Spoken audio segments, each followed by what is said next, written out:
ঠাকুর আসিয়াছেন, আর কোনো ভাবনা নাই। এবারে কয়েকটি প্রশ্নের অনায়াসেই মীমাংসা হইয়া যাইবে। ইন্দুভূষণ বন্দ্যোপাধ্যায়ের কয়েকটি প্রশ্ন ছিল মনের মধ্যে, এবং এই প্রশ্নগুলোর সমাধান কিছুতেই হচ্ছিল না। এবার ঠাকুর এসেছেন, কাজেই মনের কতগুলো প্রশ্ন আছে সেগুলোর মীমাংসা হবে।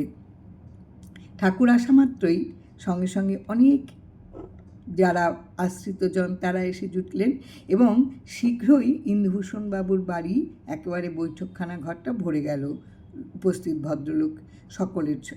তার মধ্যে একজন ভদ্রলোক হঠাৎ করে ঠাকুরকে কিছু প্রশ্ন করলেন।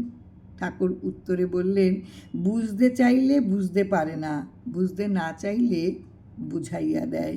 এবং এই কথা কয়েকটি বলিবার সময় এমনভাবে আমার দিকে তাকাইলেন যেন তিনি আমাকেই সমস্ত কথা তিনি বললেন। আমার বুঝতে মোটেই কষ্ট হলো না যে এই কথাগুলি প্রশ্নগুলির উত্তর তিনি আমাকেই দিলেন, এবং আমি যেন আমার মনের সমস্ত প্রশ্ন থেকে অব্যাহতি পেলাম।